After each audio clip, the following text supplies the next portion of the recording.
Hello everyone, I am Kishame M. Malakura from BSE 2A. I'm going to be your tutor for today.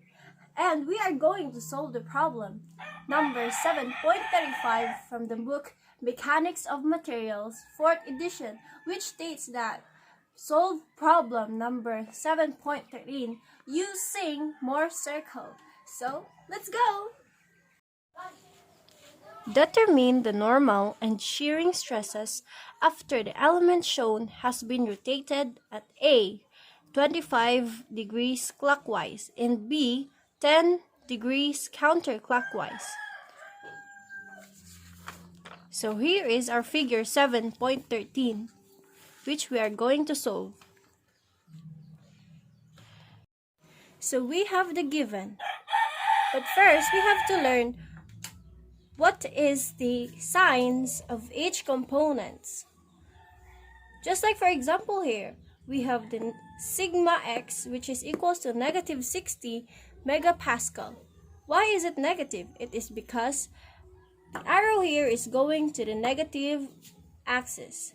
And another one here is sigma y, which is equal to 90 megapascal. And we have also here tau xy, which is equals to positive 30 megapascal.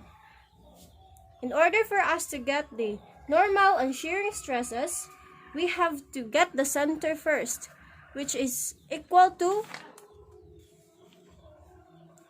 sigma average equals to sigma x plus sigma y over 2. So, we substitute each value, which is equals to negative 60 plus 90 over 2, now which is equals to 15 megapascal. So always remember the value of the center.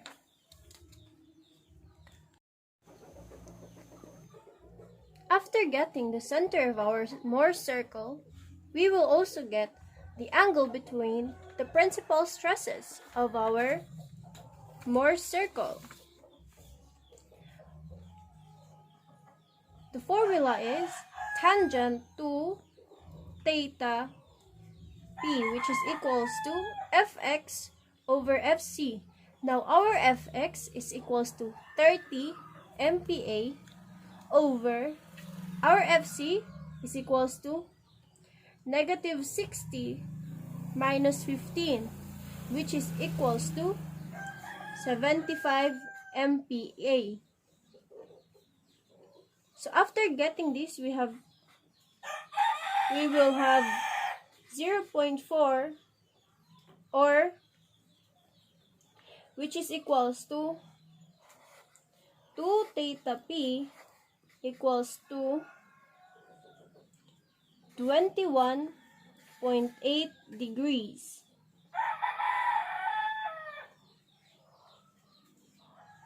Or we can also get theta p equals to 10.90 degrees. Now, after getting our angle, we should also get the radius,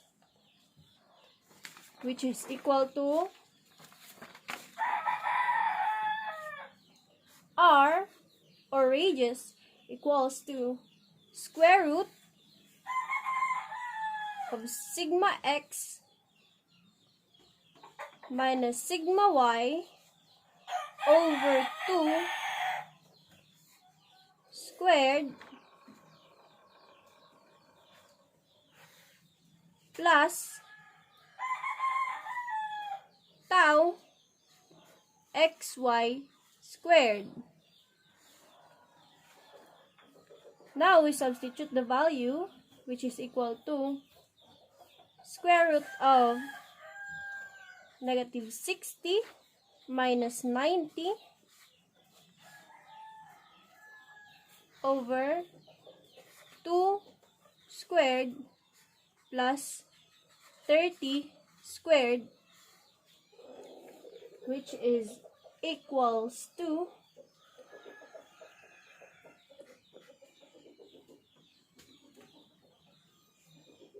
80.6 78 megapascal. Now, that is our radius.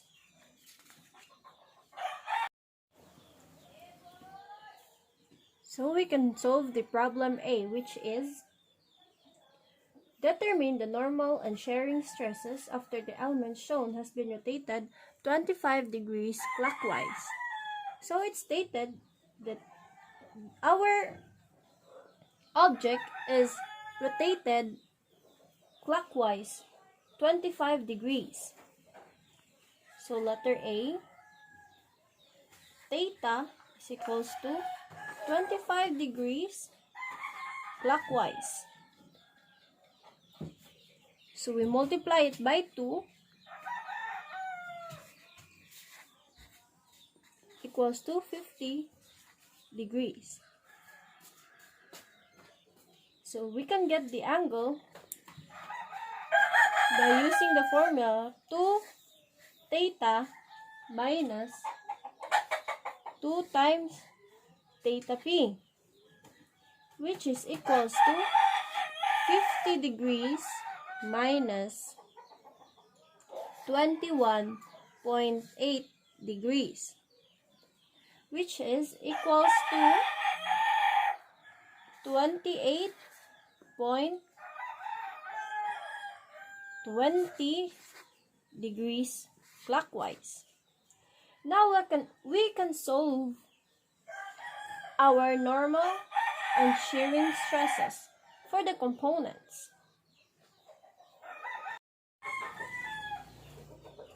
So first, we will going to calculate the normal stress of X, which is equals to sigma X equals to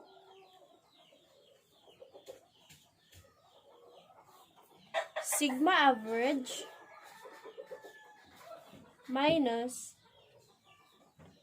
radius cosine theta,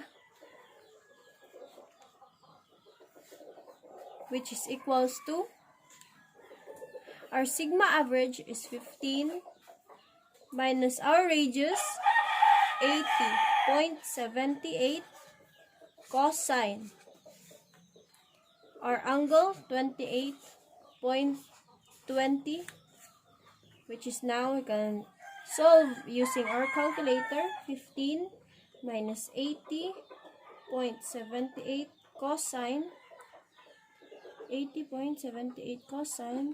28.20 degrees, which is equals to negative 56.2 megapascal. Now that is our normal stress in the x-axis. So next, we're going to solve our shearing stress using the formula tau xy prime equals to negative radius sine angle. Now, our radius is negative 80.78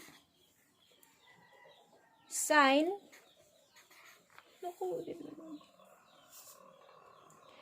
28.20 degrees.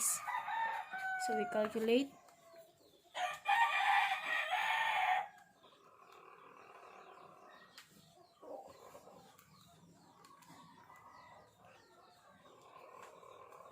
Our answer is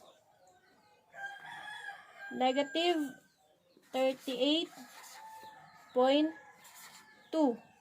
megapascal. So next, we calculate the normal stress Y using sigma Y prime equals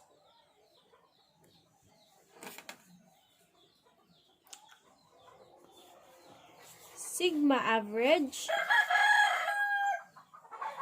plus radius cosine our angle.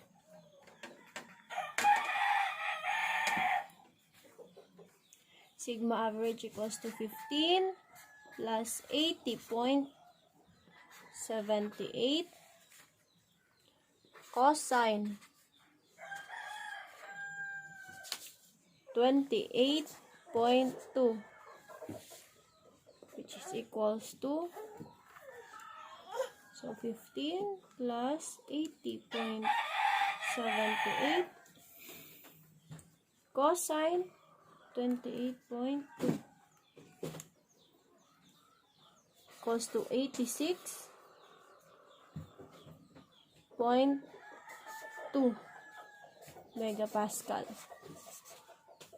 Now, these are our answers for our letter A problem.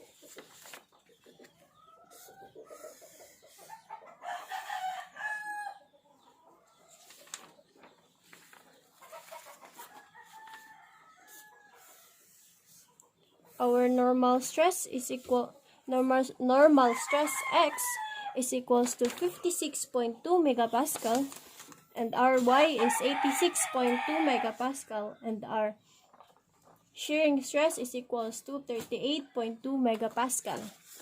Now let's proceed. So our letter B is equals to theta, or angle, is 10 degrees counterclockwise as stated in the problem. Now we multiply it by 2, which is equals to 20 degrees counterclockwise. So as you noticed, our formula is changed by plus, but before it is minus, right? So because it is counterclockwise, we add it. Now 20 plus 21.8 degrees, which is equal to 41.8 degrees. Now we will use it to calculate our normal and shearing stresses. Now, for sigma x prime, we have sigma average minus radius cosine our angle. The same process. Now our average is 15 minus 80.78 cosine 41.8. We can get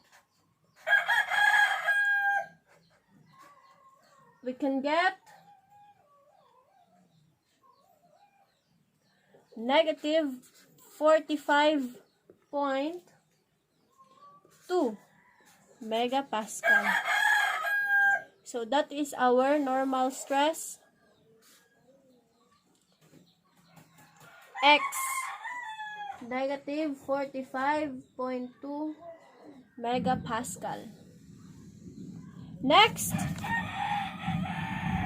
is our shearing stress. Tau na XY prime. Pagpasensyahan nyo na po ang aking marker. Di nagagi. So we have formula R sine our angle theta, which is equals to 80.78 sine 41.8. So 80.78 sine 41.8. So we get the total of 53.8 megapascal. So that is our shearing stress. As it is rotated 10 degrees counterclockwise. So this is another one is the normal stress. Y prime equals to sigma average plus radius cosine the angle.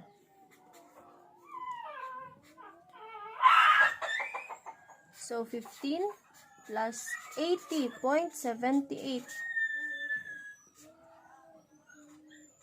cosine 41.8 is equals to 15 plus 80.78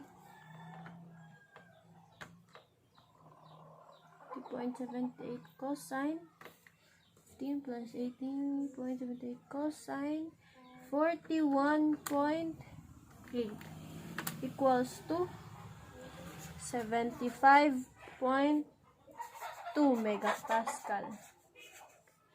Now that is our normal stress in y-axis. So we can now plot our Mohr circle.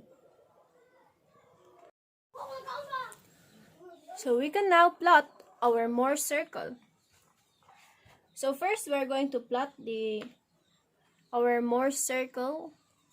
The problem rotated 25 degrees clockwise.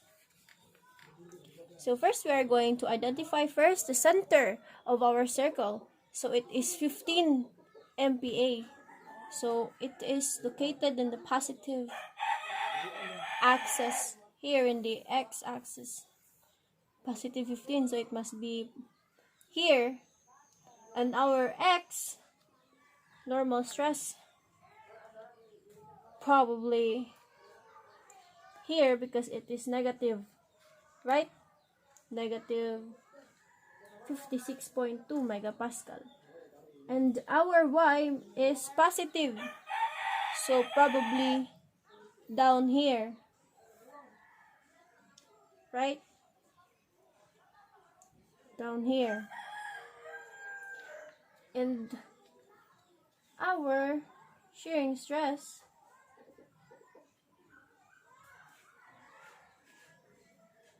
is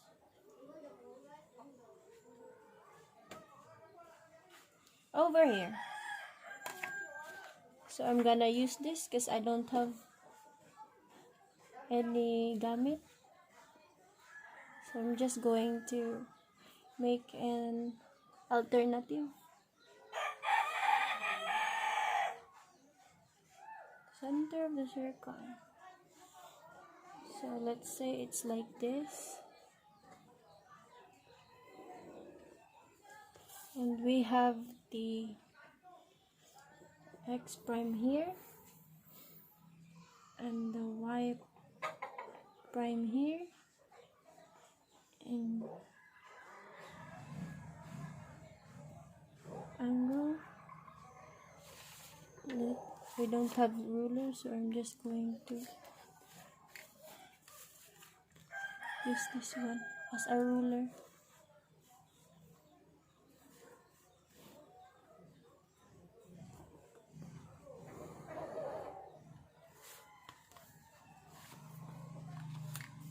So we have this one as our angle, which is equals to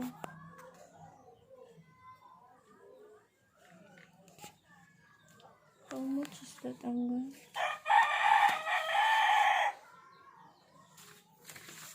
Which is equals to 28.2.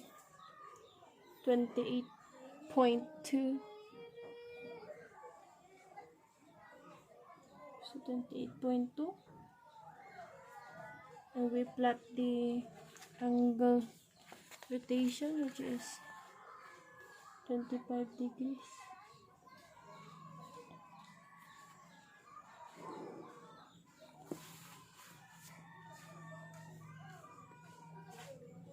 So this is our 2 prime P, which equals to 21.8, and this must be our angle 2 prime, which is equals to 50 degrees. And this is our x and this is our y. So this must how our mohr circle look like.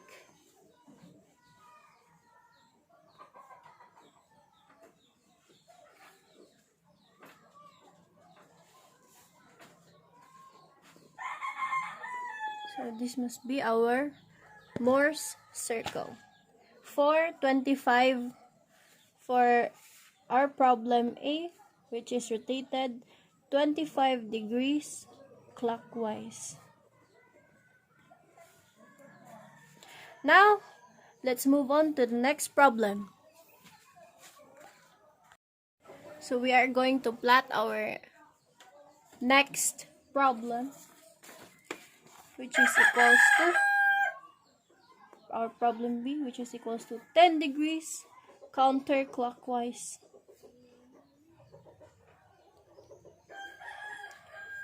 So, same, our center is the same, which is 15. And the radius is 80.78. Probably over here, but or over there. But cannot plot that too long. But our y prime is positive, right? So our y must be located over here.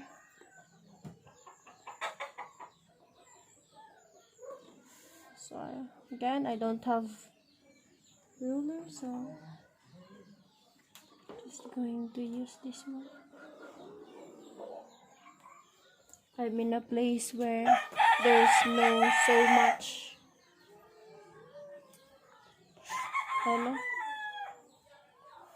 So, and again, I'm just going to use this to plot my circle.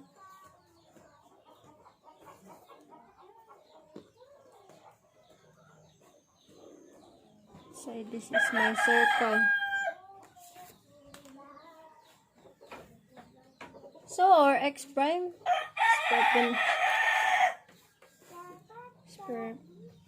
is perpendicular. Basta. And this is 0.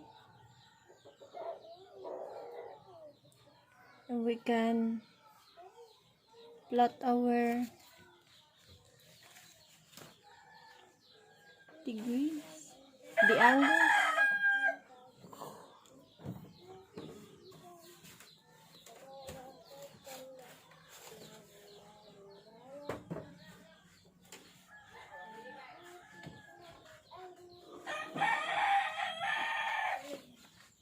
So this is our angle 2, theta p. So learn this one is going down because it's counterclockwise, right? This is 2 theta, which is equals to 20 degrees, and this one is equals to 21.8 degrees.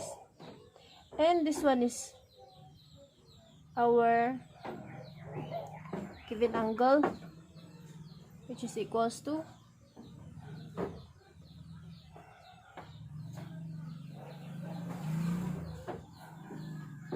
41.8 degrees.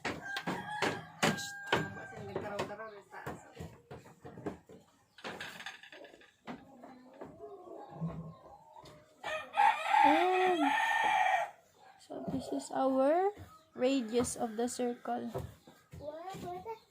This is the diameter. This is the radius, half of this. So that is how our Mohr circle for 10 degrees angle counterclockwise. So that's all for today. Thank you.